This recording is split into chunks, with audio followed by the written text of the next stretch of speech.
सत श्री अकाल जी। TET study preparation दे विच आप सब का स्वागत है। अज मैं हाजिर होया एक नवी वीडियो के नाल ते अज दी अपनी वीडियो का टॉपिक है जी मौलिक अधिकार। डिटेल च पढ़ांगे तो चलो स्टार्ट करते हैं वीडियो में। मौलिक अधिकारां नूं इंग्लिश दे विच कहा जाता है जी फंडामेंटल राइट ते यह भारतीय संविधान के भाग नंबर 3 विच आउंदे हन ਅਤੇ इस दे विच जो आर्टिकल आउंदे हन ਉਹ ਹਨ जी आर्टिकल 12 तो लैके आर्टिकल 35 तक जो आर्टिकल आउंदे हन ਉਹ आउंदे हन जी मौलिक अधिकारां दे विच। अमरीका तो आपां ने मौलिक अधिकारां नूं लिया है ते अमरीका दे विच मौलिक अधिकारां नूं कहा जाता है जी बिल ऑफ राइट्स। ठीक है जी। ते मौलिक अधिकारां नूं मैग्ना कार्टा भी कहा जाता है। क्यों कहा जाता है? क्योंकि इंग्लैंड का एक राजा होया सी जिसका नाम सी किंग जॉन। 1215 दे विच उसने जनता नूं कुछ लिखित अधिकार दिते सन जिन्हां नूं मैग्ना कार्टा कहा जाता सी। इसलिए मौलिक अधिकार भी जो अपने अधिकार हैं इसलिए इन्हां नूं भी मैग्ना कार्टा कहा जाता है। मौलिक अधिकार न्याययोग हैं। तो न्याययोग का मतलब की है? जदों भी अपने किसी भी मौलिक अधिकार की उलंघना होती है तो आप इस दे लई सीधा सुप्रीम कोर्ट या हाई कोर्ट जा सकते हैं। इसलिए मौलिक अधिकार न्याययोग हैं तो कोई भी अपने मौलिक अधिकारों की उलंघना नहीं कर सकता। तो जे अपने मौलिक अधिकारों की उलंघना होती है तो आर्टिकल 32 के तहत आप सुप्रीम कोर्ट जा सकते हैं और आर्टिकल 226 के तहत आप हाई कोर्ट जा सकते हैं। ठीक है जी। तो ये आर्टिकल याद रखने हैं। आर्टिकल 32 के तहत सुप्रीम कोर्ट और आर्टिकल 226 के तहत हाई कोर्ट आप जा सकते हैं। हाई कोर्ट को मौलिक अधिकारों तो इलावा लीगल अधिकार भी आ जाते हैं पर सुप्रीम कोर्ट को केवल मौलिक अधिकार ही आते हैं। जे पूछा जाए मौलिक अधिकारों बारे किसका दायरा वड्डा है तो हाई कोर्ट का दायरा है जो वो मौलिक अधिकारों बारे सुप्रीम कोर्ट तो ज़्यादा वड्डा है। तो एक होर पूछा जाता पेपर के विच कि मौलिक अधिकारों का रक्षक कौन है तो सुप्रीम कोर्ट नूं मौलिक अधिकारों का रक्षक कहा जाता है। ठीक है जी। हुण आपां गल करते जी मौलिक अधिकार है किन्ने। जे शुरुआत दे पुछया जाए तो शुरू दे विच मौलिक अधिकारां दी संख्या सी जी 7। ठीक है जी। तो जो अनुच्छेद 31 सी जायदाद का अधिकार सी उसनूं 44वीं संविधानक सोध 1978 नूं मौलिक अधिकार तो हटा के लीगल राइट बना दिता गया सी, कानूनी अधिकार बना दिता गया सी। 300A नंबर आर्टिकल दे विचों इसनूं रखा गया है।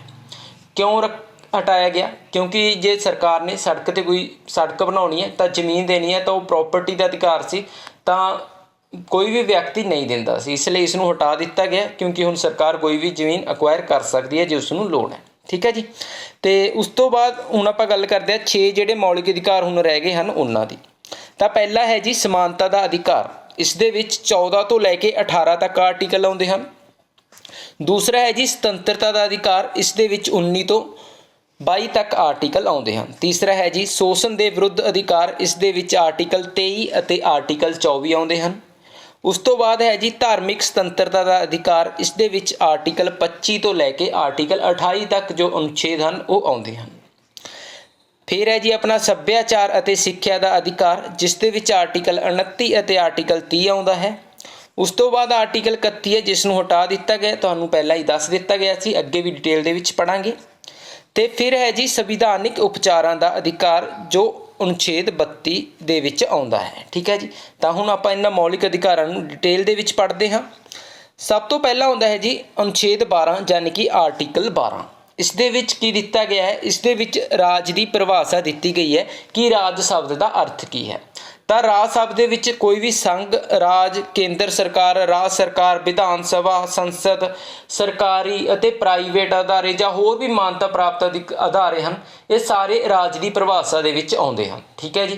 तो ये राज की परिभाषा आपां नूं फंडामेंटल ड्यूटी, ठीक है, DPSP सारिਆਂ ਦੇ ਵਿੱਚ देखने को मिलनी है तो तुसीं इसनूं याद रखना है। उस तो बाद आउंदा जी अनुच्छेद 13 यानी कि आर्टिकल 13। इस दे विच की कहा गया है कि संसद कोई भी अजिहा कानून नहीं बना सकती जिस दे नाल मौलिक अधिकारां की उलंघना होवे। जे संसद कोई अजिहा कानून बना भी दिंदी है जिस दे नाल मौलिक अधिकारां की उलंघना हो रही है तो सुप्रीम कोर्ट के कोल अधिकार है कि वह उस कानून नूं रद्द कर सकती है क्योंकि सुप्रीम कोर्ट नूं संविधान का रक्षक कहा गया है। जे किसी भी फंडामेंटल राइट की मौलिक अधिकार की उलंघना वाला कानून संसद बना भी दिंदी है तो सुप्रीम कोर्ट उसनूं रद्द कर सकता है। किहड़े आर्टिकल के तहत? आर्टिकल 13 के तहत। ठीक है जी। ਹੁਣ ਆਪਣੇ ਆ ਗਿਆ ਸਮਾਨਤਾ ਦਾ ਅਧਿਕਾਰ। ਇਸ ਦੇ ਵਿੱਚ 14 ਤੋਂ 18 ਤੱਕ ਆਰਟੀਕਲ ਆਉਂਦੇ ਹਨ। ਤਾਂ ਇਸ ਦੇ ਵਿੱਚ ਜੋ ਅਨੁਛੇਦ 14 ਹੈ ਉਸ ਦੇ ਵਿੱਚ ਕੀ ਆਉਂਦਾ ਹੈ, ਕਾਨੂੰਨ ਦੇ ਸਾਹਮਣੇ ਸਾਰੇ ਬਰਾਬਰ ਨੇ। ਠੀਕ ਹੈ ਜੀ, ਕੋਈ ਵੀ ਹੈ ਤਾਂ ਸਾਰੇ ਕਾਨੂੰਨ ਦੇ ਸਾਹਮਣੇ ਬਰਾਬਰ ਨੇ। ਪਰ ਇਸ ਦੇ ਵਿੱਚ ਇੱਕ ਐਕਸੈਪਸ਼ਨ ਹੈ ਕਿ ਰਾਸ਼ਟਰਪਤੀ ਜਾਂ ਗਵਰਨਰ ਜਦੋਂ ਤੱਕ ਇਹ ਆਪਦੇ ਪਦ ਤੇ ਹਨ, ਇਹਨਾਂ ਤੇ ਨਾ ਤਾਂ ਕੋਈ ਕੇਸ ਚੱਲ ਸਕਦਾ ਤੇ ਨਾ ਹੀ ਇਹਨਾਂ ਨੂੰ ਜੇਲ੍ਹ ਭੇਜਿਆ ਜਾ ਸਕਦਾ। ਪਹਿਲਾਂ ਇਹਨਾਂ ਨੂੰ ਆਪਣੇ ਪਦ ਤੋਂ ਹਟਾਉਣਾ ਪਊਗਾ, ਇੰਪੀਚਮੈਂਟ ਕਰਕੇ ਰਾਸ਼ਟਰਪਤੀ ਨੂੰ ਉਸਦੇ ਪਦ ਤੋਂ ਹਟਾਇਆ ਜਾ ਸਕਦਾ ਹੈ, ਜੋ ਪਿਛਲੀ ਵੀਡੀਓ ਦੇ ਵਿੱਚ ਮੈਂ ਤੁਹਾਨੂੰ ਸਮਝਾ ਸਕਿਆ। ਜੇ ਉਹ ਵੀਡੀਓ ਨਹੀਂ ਦੇਖੀ ਤਾਂ ਜ਼ਰੂਰ ਦੇਖੋ ਰਾਸ਼ਟਰਪਤੀ ਵਾਲੀ ਵੀਡੀਓ। ਠੀਕ ਹੈ ਜੀ, ਤਾਂ ਇਹਨਾਂ ਨੂੰ ਜਦੋਂ ਹਟਾ ਕੇ ਫਿਰ ਇਹਨਾਂ ਤੇ ਕੇਸ ਕੀਤਾ ਜਾ ਸਕਦਾ ਹੈ। ਨਹੀਂ, ਸਾਰੇ ਕਾਨੂੰਨ ਦੇ ਸਾਹਮਣੇ ਬਰਾਬਰ ਨੇ। ਕੋਈ ਵੀ ਸੈਲੀਬ੍ਰਿਟੀ ਹੈ, ਕੋਈ ਵੀ ਨੇਤਾ ਹੈ, ਤਾਂ ਉਹ ਸਾਰੇ ਕਾਨੂੰਨ ਦੇ ਸਾਹਮਣੇ ਬਰਾਬਰ ਹਨ। ਠੀਕ ਹੈ ਜੀ, ਉਸ ਤੋਂ ਬਾਅਦ ਆਉਂਦਾ ਜੀ ਆਪਣਾ ਆਰਟੀਕਲ 15। ਇਸ ਦੇ ਵਿੱਚ ਕੀ ਹੈ, ਵਿਤਕਰੇ ਦੀ ਮਨਾਹੀ। ਠੀਕ ਹੈ ਜੀ, ਧਰਮ, ਨਸਲ, ਜਾਤ, ਲਿੰਗ ਜਾਂ ਜਨਮ ਸਥਾਨ ਦੇ ਆਧਾਰ ਤੇ ਕਿਸੇ ਨਾਲ ਵੀ ਕੋਈ ਵਿਤਕਰਾ ਨਹੀਂ ਕੀਤਾ ਜਾ ਸਕਦਾ। ਠੀਕ ਹੈ ਜੀ, ਇਹ 15 ਦਾ ਪੁਆਇੰਟ 1 ਹੈ ਜੀ। ਠੀਕ ਹੈ, ਇਹ ਜਿੰਨਾ ਚ 1 2 ਲਿਖਿਆ ਹੋਇਆ ਤਾਂ ਉਸਦੇ ਅੱਗੇ ਪੁਆਇੰਟ ਦਿੱਤੇ ਹੋਏ ਨੇ। ਤਾਂ 15.1 ਕੀ ਕਹਿੰਦਾ ਜੀ, ਧਰਮ, ਨਸਲ, ਜਾਤ, ਲਿੰਗ ਜਾਂ ਜਨਮ ਸਥਾਨ ਦੇ ਆਧਾਰ ਤੇ ਕਿਸੇ ਨਾਲ ਕੋਈ ਵਿਤਕਰਾ ਨਹੀਂ ਕੀਤਾ ਜਾ ਸਕਦਾ। ਪੁਆਇੰਟ 2 ਕੀ ਕਹਿੰਦਾ ਜੀ, ਕਿਸੇ ਵੀ ਵਿਅਕਤੀ ਨੂੰ ਹੋਟਲਾਂ, ਦੁਕਾਨਾਂ, ਰੈਸਟੋਰੈਂਟਾਂ ਅਤੇ ਲੋਕ ਮਨੋਰੰਜਨ ਵਾਲੀਆਂ ਜਨਤਕ ਥਾਵਾਂ 'ਤੇ ਦਾਖਲ ਤੋਂ ਨਹੀਂ ਰੋਕ ਸਕਦੇ। ਇਸ਼ਨਾਨ ਘਾਟਾਂ, ਸੜਕਾਂ ਅਤੇ ਜਨਤਕ ਸਾਧਨਾਂ ਜੋ ਰਾਜਕੋਸ਼ਾਂ ਦੁਆਰਾ ਕਾਇਮ ਕੀਤੇ ਗਏ ਹਨ, ਉੱਥੇ ਵੀ ਜਾਣ ਤੋਂ ਕਿਸੇ ਵੀ ਵਿਅਕਤੀ ਜਾਂ ਨਾਗਰਿਕ ਨੂੰ ਨਹੀਂ ਰੋਕਿਆ ਜਾ ਸਕਦਾ। ਠੀਕ ਹੈ ਜੀ, ਉਸ ਤੋਂ ਇਲਾਵਾ ਜੋ ਪੁਆਇੰਟ 3 ਹੈ ਉਸ ਦੇ ਵਿੱਚ ਆਉਂਦਾ ਇਸਤਰੀਆਂ ਅਤੇ ਬੱਚਿਆਂ ਲਈ ਵਿਸ਼ੇਸ਼ ਸਹੂਲਤਾਂ ਦਿੱਤੀਆਂ ਜਾ ਸਕਦੀਆਂ ਨੇ। ਇਸ ਨੂੰ ਆਪਾਂ ਵਿਤਕਰਾ ਨਹੀਂ ਕਹਿ ਸਕਦੇ। ਠੀਕ ਹੈ, ਰਾਜ ਸਰਕਾਰ ਕੋਈ ਵੀ ਕਾਨੂੰਨ ਬਣਾ ਸਕਦੀ ਹੈ ਜਿਸ ਦੇ ਵਿੱਚ ਇਸਤਰੀਆਂ ਅਤੇ ਬੱਚਿਆਂ ਦੀ ਭਲਾਈ ਦੇ ਲਈ ਸਹੂਲਤਾਂ ਹੋਣ। ਠੀਕ ਹੈ ਜੀ, ਤਾਂ ਇਹ ਵੀ ਆਰਟੀਕਲ ਦੇ ਵਿੱਚ ਦਿੱਤਾ ਗਿਆ। ਉਸ ਤੋਂ ਬਾਅਦ ਪੁਆਇੰਟ 4 ਦੇ ਵਿੱਚ ਕਿਹਾ ਗਿਆ ਅਨੁਸੂਚਿਤ ਜਾਤੀ ਅਤੇ ਕਬੀਲਿਆਂ ਨੂੰ ਜੋ ਸਹੂਲਤਾਂ ਮਿਲਦੀਆਂ ਨੇ ਉਹਨਾਂ ਲਈ ਵੀ ਆਪਾਂ ਕੋਰਟ 'ਚ ਨਹੀਂ ਜਾ ਸਕਦੇ, ਕਿਉਂਕਿ ਇਹ ਸੰਵਿਧਾਨ ਦੇ ਵਿੱਚ ਆਰਟੀਕਲ ਦੇ ਪੁਆਇੰਟ 4 ਦੇ ਵਿੱਚ ਦਿੱਤਾ ਗਿਆ 15.4 ਦੇ ਵਿੱਚ ਕਿ ਅਨੁਸੂਚਿਤ ਜਾਤੀ ਅਤੇ ਕਬੀਲਿਆਂ ਨੂੰ ਸਹੂਲਤਾਂ 'ਤੇ ਰੋਕ ਨਹੀਂ ਲਗਾ ਸਕਦੇ। ਠੀਕ ਹੈ ਜੀ, ਤਾਂ ਰਾਜ ਸਰਕਾਰ ਇਹ ਸਹੂਲਤਾਂ ਦੇ ਸਕਦੀ ਹੈ। ਉਸ ਤੋਂ ਬਾਅਦ ਆਉਂਦੇ ਜੀ ਮੌਕੇ ਦੀ ਸਮਾਨਤਾ, ਇਕੁਅਲ ਅਪਰਚੁਨਿਟੀ। ਇਹ ਆਉਂਦਾ ਜੀ ਆਰਟੀਕਲ 16 ਦੇ ਵਿੱਚ। ਨਾਗਰਿਕਾਂ ਦੇ ਰੁਜ਼ਗਾਰ ਜਾਂ ਨਿਯੁਕਤੀ ਦੇ ਸੰਬੰਧ ਵਿੱਚ ਮੌਕਿਆਂ ਦੀ ਸਮਾਨਤਾ ਪ੍ਰਦਾਨ ਕਰਦਾ ਹੈ ਜੀ ਆਰਟੀਕਲ 16। ਸਾਰਿਆਂ ਨੂੰ ਬਰਾਬਰ ਯਾਨੀ ਕਿ ਸਮਾਨ ਮੌਕੇ ਮਿਲਣਗੇ, ਕੋਈ ਵੀ ਪ੍ਰੀਖਿਆ ਭਰਤੀ ਹੈ। ਪਰ ਇਸ ਦੇ ਵਿੱਚ 16.4 ਦੇ ਵਿੱਚ ਲਿਖਿਆ ਗਿਆ SC ST ਦੇ ਲਈ ਰਾਖਵੇਂ ਕੋਟੇ ਬਾਰੇ ਸਰਕਾਰ ਦੇ ਸਕਦੀ ਹੈ। ਠੀਕ ਹੈ, ਕਿ ਤੁਸੀਂ ਘੱਟ ਨੰਬਰ ਲੈਣੇ ਹਨ, ਇਹ ਵੀ ਸਰਕਾਰ ਲਾਗੂ ਕਰ ਸਕਦੀ ਹੈ ਜੀ 16.4 ਦੇ ਤਹਿਤ। ਇਸ ਦੇ ਬਾਰੇ ਵੀ ਤੁਸੀਂ ਕੋਰਟ ਦੇ ਵਿੱਚ ਨਹੀਂ ਜਾ ਸਕਦੇ ਕਿ ਉਹਨਾਂ ਨੂੰ ਸੌਖਾ ਦਿੱਤਾ ਹੈ ਤੇ ਸਾਨੂੰ ਵੱਧ ਨੰਬਰ ਲੈਣੇ ਪੈ ਰਹੇ ਹਨ। ਠੀਕ ਹੈ ਜੀ, ਤਾਂ ਇਹ ਆਰਟੀਕਲ 16 ਦੇ ਵਿੱਚ ਦਿੱਤਾ ਗਿਆ ਹੈ। ਉਸ ਤੋਂ ਬਾਅਦ ਆਉਂਦਾ ਜੀ ਛੂਤ ਛਾਤ ਦਾ ਖਾਤਮਾ। ਤਾਂ ਆਰਟੀਕਲ 17 ਹੈ ਜੋ ਉਹ ਛੂਤ ਛਾਤ ਦੀ ਮਨਾਹੀ ਬਾਰੇ ਕਹਿੰਦਾ ਹੈ ਕਿ ਭੇਦਭਾਵ ਛੂਤ ਛਾਤ ਨਹੀਂ ਕਰਨਾ ਹੈ। ਠੀਕ ਹੈ ਜੀ, ਉਸ ਤੋਂ ਬਾਅਦ ਉਪਾਧੀਆਂ ਦੀ ਮਨਾਹੀ ਆਉਂਦੀ ਹੈ ਜੀ ਆਰਟੀਕਲ 18 ਦੇ ਵਿੱਚ। ਕੋਈ ਵੀ ਉਪਾਧੀ ਆਪਣੇ ਨਾਮ ਨਾਲ ਅਸੀਂ ਨਹੀਂ ਲਗਾ ਸਕਦੇ। ਜੇ ਕੋਈ ਸੈਨਿਕ ਜਾਂ ਵਿਦਿਅਕ ਉਪਾਧੀ ਹੈ ਉਸ ਨੂੰ ਆਪਣੇ ਨਾਮ ਨਾਲ ਲਗਾ ਸਕਦੇ ਆ, ਜਿਵੇਂ ਕਿ ਪਰਮਵੀਰ ਚੱਕਰ, ਵੀਰ ਚੱਕਰ, ਅਸ਼ੋਕ ਚੱਕਰ, ਇਹਨਾਂ ਤੋਂ ਆਪਾਂ ਨਹੀਂ ਰੋਕ ਸਕਦੇ। ਪਰ ਹੋਰ ਕੋਈ ਵੀ ਉਪਾਧੀ ਆਪਾਂ ਆਪਣੇ ਨਾਮ ਨਾਲ ਨਹੀਂ ਲਗਾਉਣੀ। ਤਾਂ ਇਹ ਕਿਹੜਾ ਕਹਿੰਦਾ ਜੀ 18.1 ਤੇ 18.2 ਦੇ ਵਿੱਚ ਹੈ। ਕੋਈ ਆਪਾਂ ਨੂੰ ਵਿਦੇਸ਼ੀ ਉਪਾਧੀ ਮਿਲਦੀ ਹੈ ਤਾਂ ਉਸ ਨੂੰ ਵੀ ਆਪਾਂ ਨਾਮ ਦੇ ਅੱਗੇ ਕੋਈ ਵੀ ਭਾਰਤੀ ਨਹੀਂ ਲਾ ਸਕਦਾ। ਕਿਵੇਂ ਕਿਸੇ ਨੂੰ ਸਰ ਜਾਂ ਕਿਸੇ ਉਹਦਾ ਟਾਈਟਲ ਮਿਲਦਾ ਤਾਂ ਕੋਈ ਵੀ ਟਾਈਟਲ ਜਾਂ ਉਪਾਧੀ ਹੈ ਉਹ ਆਪਦੇ ਨਾਮ ਦੇ ਅੱਗੇ ਭਾਰਤੀ ਨਾਗਰਿਕ ਨਹੀਂ ਲਗਾ ਸਕਦਾ ਵਿਦਿਅਕ ਜਾਂ ਸੈਨਿਕ ਉਪਾਧੀ ਤੋਂ ਬਿਨਾਂ। ਠੀਕ ਹੈ ਜੀ, ਉਸ ਤੋਂ ਬਾਅਦ ਆ ਗਿਆ ਜੀ ਆਪਣਾ ਸੁਤੰਤਰਤਾ ਦਾ ਅਧਿਕਾਰ। ਇਸ ਦੇ ਵਿੱਚ ਆਰਟੀਕਲ ਆਉਂਦੇ ਹਨ ਆਰਟੀਕਲ 19 ਤੋਂ ਲੈ ਕੇ ਆਰਟੀਕਲ 22 ਤੱਕ। ਠੀਕ ਹੈ ਜੀ, ਤਾਂ ਆਰਟੀਕਲ 19 ਆਪਾਂ ਪੜ੍ਹਦੇ ਹਾਂ ਜੀ। ਇਸ ਦੇ ਵਿੱਚ ਹੈ ਬੋਲਣ ਦਾ ਅਧਿਕਾਰ। ਤਾਂ ਸਭ ਤੋਂ ਪਹਿਲਾ ਪੁਆਇੰਟ ਹੈ ਜੀ ਇਹਦਾ ਭਾਸ਼ਣ ਅਤੇ ਵਿਚਾਰ ਪ੍ਰਗਟ ਕਰਨ ਦਾ ਅਧਿਕਾਰ ਮਿਲਦਾ ਆਪਾਂ ਨੂੰ ਆਰਟੀਕਲ 19 ਦੇ ਤਹਿਤ। ਪੁੱਛਿਆ ਜਾਂਦਾ ਹੈ ਪ੍ਰੈਸ ਦੀ ਜੋ ਫਰੀਡਮ ਹੈ, ਬੋਲਣ ਦਾ ਅਧਿਕਾਰ ਹੈ ਜੋ ਪ੍ਰੈਸ ਨੂੰ, ਉਹ ਕਿਹੜੇ ਆਰਟੀਕਲ ਦੇ ਤਹਿਤ ਮਿਲਦਾ ਹੈ?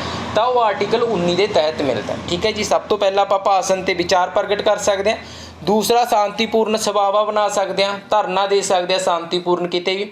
ਤੇ ਤੀਜਾ ਜੇ ਆਪਾਂ ਧਰਨਾ ਦੇ ਰਹੇ ਹਾਂ ਉੱਥੇ ਆਪਾਂ ਸੰਗਠਨ ਬਣਾ ਸਕਦੇ ਹਾਂ, ਕੋਈ ਵੀ ਸੁਤੰਤਰ ਸੰਗਠਨ ਜਾਂ ਸੰਘ ਬਣਾ ਸਕਦੇ ਹਾਂ।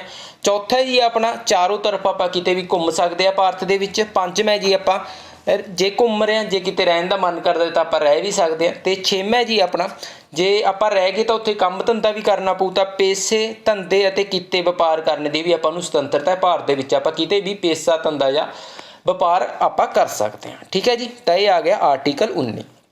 ਉਸ ਤੋਂ ਬਾਅਦ ਆ ਗਿਆ ਜੀ ਆਪਣਾ ਆਰਟੀਕਲ 20। ਆਰਟੀਕਲ 20 ਦੇ ਵਿੱਚ ਕੀ ਹੈ? ਅਪਰਾਧਾਂ ਲਈ ਦੋਸ਼ੀ ਠਹਿਰਾਏ ਜਾਣ ਦੇ ਸੰਬੰਧ ਵਿੱਚ ਸੁਰੱਖਿਆ। ਇਹ ਆਉਂਦਾ ਜੀ ਆਰਟੀਕਲ 20 ਦੇ ਵਿੱਚ। ਜਦੋਂ ਤੱਕ ਤਾਂ ਬੀ ਦਾ ਪੁਆਇੰਟ 1 ਕੀ ਕਹਿੰਦਾ ਹੈ, ਜਦੋਂ ਤੱਕ ਅਪਰਾਧ ਸਿੱਧ ਨਹੀਂ ਹੁੰਦਾ ਕਿਸੇ ਨੂੰ ਵੀ ਦੋਸ਼ੀ ਨਹੀਂ ਕਿਹਾ ਜਾ ਸਕਦਾ। ਠੀਕ ਹੈ ਜੀ, ਤੇ ਕਿਸੇ ਤੇ ਕੋਈ ਗ੍ਰਿਫਤਾਰ ਕਰ ਲਿਆ ਉਹਨੂੰ ਦੋਸ਼ੀ ਨਹੀਂ ਕਹਿ ਸਕਦੇ, ਜਦੋਂ ਤੱਕ ਉਸਦੇ ਅਪਰਾਧ ਸਿੱਧ ਨਹੀਂ ਹੁੰਦਾ ਉਦੋਂ ਤੱਕ ਉਹਨੂੰ ਦੋਸ਼ੀ ਨਹੀਂ ਕਹਿ ਸਕਦੇ। ਤਾਂ ਇਹ ਬੀ ਦਾ ਪੁਆਇੰਟ 1 ਕਹਿੰਦਾ। ਤੇ ਪੁਆਇੰਟ 2 ਕੀ ਕਹਿੰਦਾ ਜੀ, ਇੱਕ ਅਪਰਾਧ ਲਈ 2 ਵਾਰ ਸਜ਼ਾ ਨਹੀਂ ਤੇ ਨਾ ਹੀ 2 ਵਾਰ ਮੁਕੱਦਮਾ। ਠੀਕ ਹੈ, ਇੱਕ ਅਪਰਾਧ ਲਈ 1 ਵਾਰ ਸਜ਼ਾ ਮਿਲ ਗਈ ਕਿਸੇ ਬੰਦੇ ਨੂੰ ਤਾਂ ਦੁਬਾਰਾ ਉਸ 'ਤੇ ਨਾ ਤਾਂ ਮੁਕੱਦਮਾ ਚੱਲ ਸਕਦਾ ਉਸ ਅਪਰਾਧ ਦੇ ਲਈ, ਤੇ ਨਾ ਹੀ ਦੁਬਾਰਾ ਉਸ ਅਪਰਾਧ ਦੇ ਲਈ ਸਜ਼ਾ ਦਿੱਤੀ ਜਾ ਸਕਦੀ ਹੈ। ਠੀਕ ਹੈ ਜੀ, ਇੱਕ ਅਪਰਾਧ ਦੇ ਲਈ 1 ਵਾਰ ਮੁਕੱਦਮਾ ਅਤੇ 1 ਵਾਰ ਹੀ ਸਜ਼ਾ ਮਿਲੇਗੀ। ਤੇ ਪੁਆਇੰਟ 3 ਕੀ ਕਹਿੰਦਾ, ਆਪਣੇ ਆਪ ਖਿਲਾਫ ਗਵਾਹੀ ਨਹੀਂ ਮੰਨੀ ਜਾ ਸਕਦੀ। ਪੁਲਿਸ ਸਟੇਸ਼ਨ ਦੇ ਵਿੱਚ ਜੋ ਵੀ ਆਪਦੇ ਆਪ ਖਿਲਾਫ ਆਪਾਂ ਗਵਾਹੀ ਦਿੰਦੇ ਹਾਂ ਜਾਂ ਬਿਆਨ ਦਿੰਦੇ ਹਾਂ ਤਾਂ ਉਹਨਾਂ ਨੂੰ ਅਦਾਲਤ ਦੇ ਵਿੱਚ ਨਹੀਂ ਮੰਨਿਆ ਜਾਂਦਾ। ਠੀਕ ਹੈ ਜੀ, ਤਾਂ ਆਪਦੇ ਆਪ ਖਿਲਾਫ ਗਵਾਹੀ ਨਹੀਂ ਮੰਨੀ ਜਾਂਦੀ। ਪੁਲਿਸ ਸਟੇਸ਼ਨ ਦੇ ਵਿੱਚ ਜੋ ਅਸੀਂ ਬਿਆਨ ਦਿੰਦੇ ਹਾਂ ਉਹਨਾਂ ਨੂੰ ਸਬੂਤ ਦੇ ਤੌਰ ਤੇ ਨਹੀਂ ਪੇਸ਼ ਕੀਤਾ ਜਾ ਸਕਦਾ।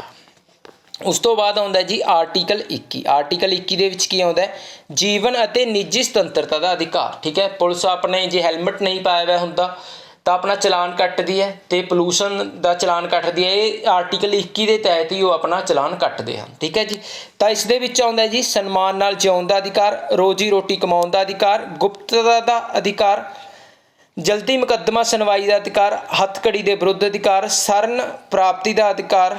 ਠੀਕ ਹੈ, ਜਾਨ ਅਤੇ ਛੁੱਟਣ ਦਾ ਅਧਿਕਾਰ, ਸੌਣ ਦਾ ਅਧਿਕਾਰ, ਸਿਹਤ ਦਾ ਅਧਿਕਾਰ, ਸਿੱਖਿਆ ਦਾ ਅਧਿਕਾਰ ਅਤੇ ਵਿਦੇਸ਼ ਜਾਣ ਦਾ ਅਧਿਕਾਰ, ਜਨਤਕ ਫਾਂਸੀ ਦੇ ਵਿਰੁੱਧ ਦਾ ਅਧਿਕਾਰ ਆਉਂਦਾ ਹੈ ਜੀ ਆਰਟੀਕਲ 21 ਦੇ ਵਿੱਚ।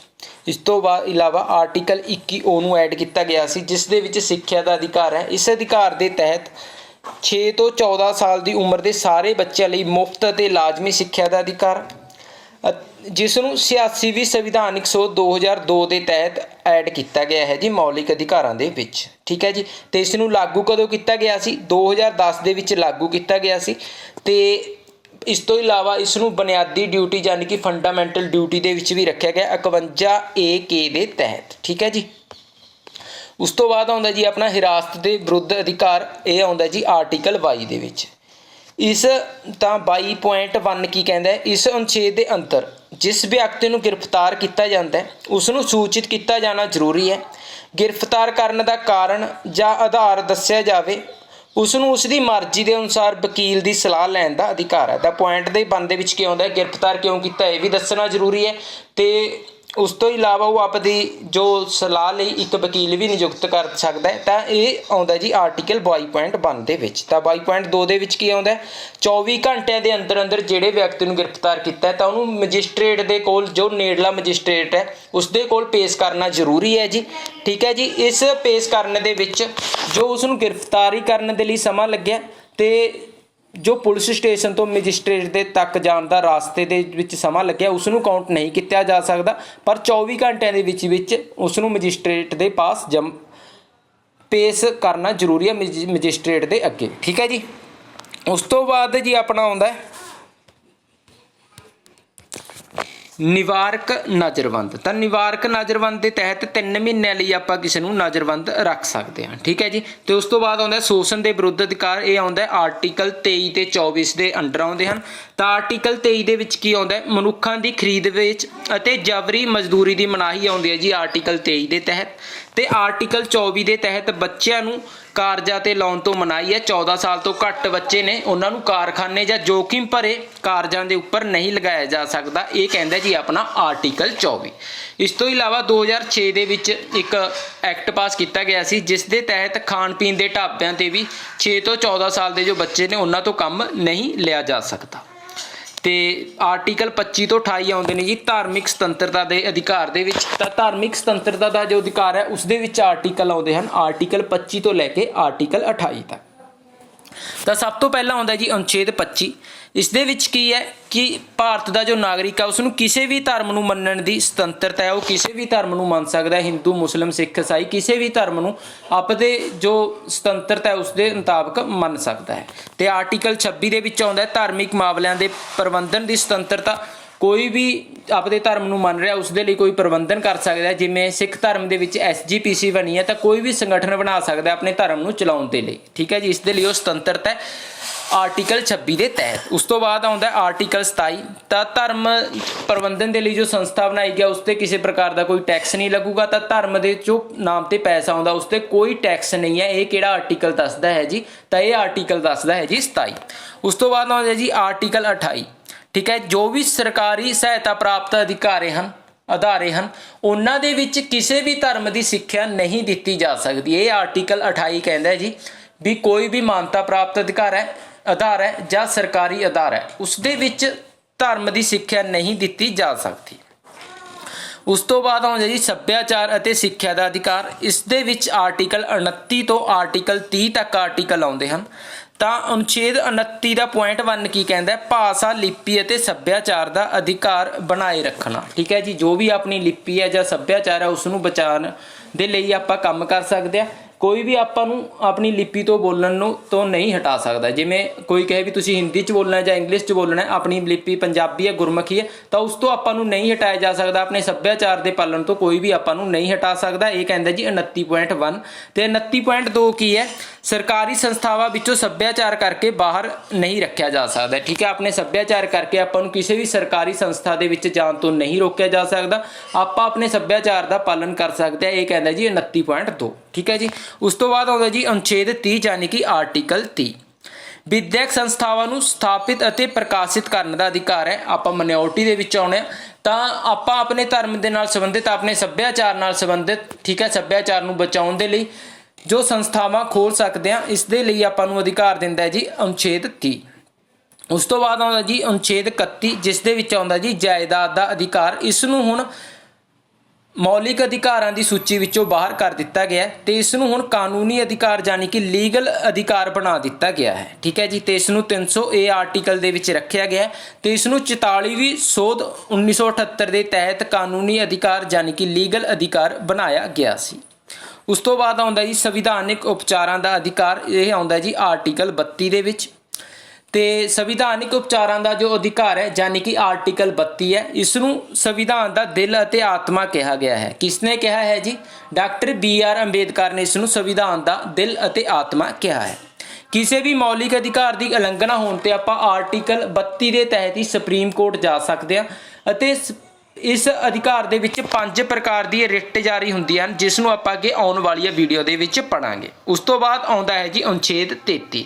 ਇਸ ਦੇ ਵਿੱਚ ਕੀ ਹੈ? ਹਥਿਆਰਬੰਦ ਬਲਾਂ ਦੇ ਮੈਂਬਰ, ਅਰਧ ਸੈਨਿਕ ਬਲਾਂ, ਪੁਲਿਸ ਵਾਲਾ, ਖੂਫੀਆ ਏਜੰਸੀਆਂ ਅਤੇ ਸਮਾਨਤਾਵਾਂ ਦੇ ਮੌਲਿਕ ਅਧਿਕਾਰ। ਜਿਹੜੀ ਵੀ ਇਹ ਏਜੰਸੀਆਂ ਨੇ, ਫੌਜ ਹੈ ਆਪਣੀ, ਇਹਨਾਂ ਦੇ ਸਾਰੇ ਜੋ ਅਧਿਕਾਰ ਨੇ ਇਹਨਾਂ ਨੂੰ ਦੇ ਮੌਲਿਕ ਅਧਿਕਾਰਾਂ ਨੂੰ ਰੱਦ ਕੀਤਾ ਜਾ ਸਕਦਾ ਹੈ ਤੇ ਇਹ ਰੱਦ ਕਰਨ ਦਾ ਅਧਿਕਾਰ ਹੁੰਦਾ ਹੈ ਜੀ ਸਿਰਫ ਸੰਸਦ ਦੇ ਕੋਲ, ਠੀਕ ਹੈ ਜੀ।